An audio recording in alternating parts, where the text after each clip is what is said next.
বাংলাদেশের রাজনীতিতে জামাতে ইসলামীর পুনরুত্থান দ্য ডিপ্লোম্যাটের একটি নিবন্ধ প্রকাশ করেছে মানবজমিন।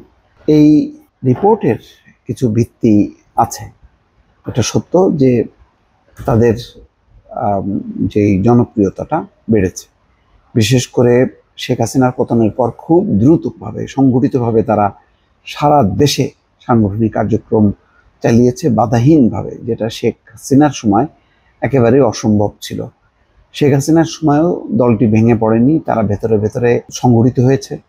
বিভিন্ন রাজনৈতিক দলের অভ্যন্তরে, ক্ষমতাসীন দলের অভ্যন্তরে ঢুকেই তারা তাদের অবস্থানটা টিকিয়ে রেখেছিল।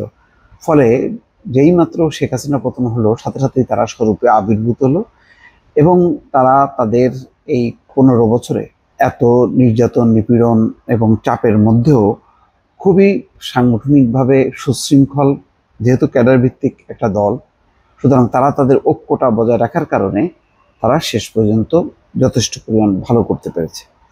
অপরদিকে যদি বিএনপির সঙ্গে তুলনা করা যায়, বিএনপির অবস্থানটা ছিল এই যে বিএনপিও প্রবল আক্রমণের মুখে, বিশেষ করে 2024-এ যে দ্বাদশ জাতীয় সংসদ নির্বাচন, সেই নির্বাচনটা প্রতিহত করতে যে বা তার বিপক্ষে সারা দেশে সংগঠন এবং বিক্ষোভ সমাবেশ তারা আয়োজন করেছে।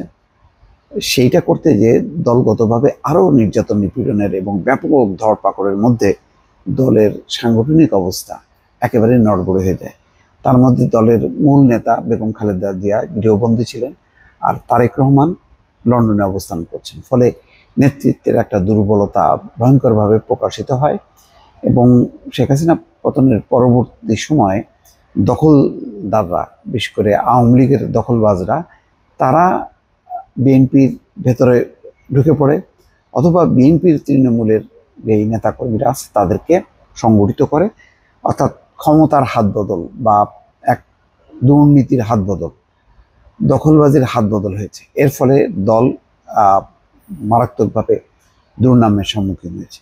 এটাও হয়তো জামাত ইসলামীর যে অগ্রযাত্রা বা জামাতের সফলতার পেছনে একটা কারণ হতে পারে। কারণ শেখ হাসিনা বিহীন বাংলাদেশের রাজনীতিতে এখন জামাতের প্রধান প্রতিপক্ষ হচ্ছে বিএনপি, আর বিএনপিরও প্রধান প্রতিপক্ষ হচ্ছে জামাত ইসলাম। এটা হচ্ছে বাস্তবতা।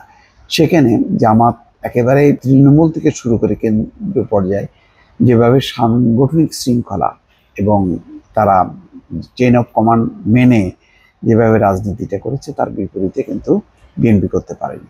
সেই কারণে হয়তো একটা মাস অর্গানাইজেশন হিসেবে বিএনপির একটি অবস্থান থাকলেও সেটা যথেষ্ট পরিমাণ ধাক্কা খেয়েছে। কিন্তু তারপরেও এটা বলা যাবে না যে বিএনপি একেবারে বসে গেছে বা বিএনপি ধস নেমেছে। এটা হয়তো তারেক রহমান আবার দেশে ফিরলে সেই অবস্থাটার আবার পুনরুজ্জীবন বা পুনরুত্থান হবে।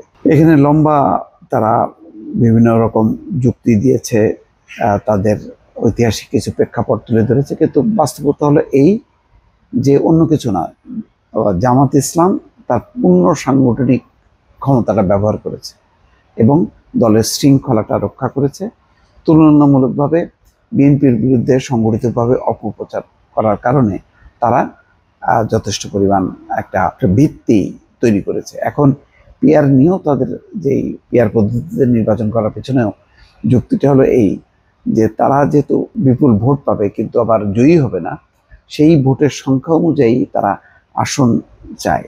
তাহলে সেক্ষেত্রে দেখা গেল যে বহু স্থানে তারা জিতলো না, কিন্তু সেকেন্ড অবস্থানের থেকেও ওই সংখ্যানুপাতিকভাবে তারা অটোমেটিক কিছু আসন পাবে, যে আসনটা হয়তো যদি নর্মালি হয়তো তারা 40টা বা 50টা, সেখানে দেখা গেল যে তারা হয়তো 100টাও পেয়ে যেতে পারে। সেই কারণেই তারা পিআর পদ্ধতির উপর জোর দিচ্ছে। দর্শক ভালো থাকবেন, আল্লাহ হাফেজ।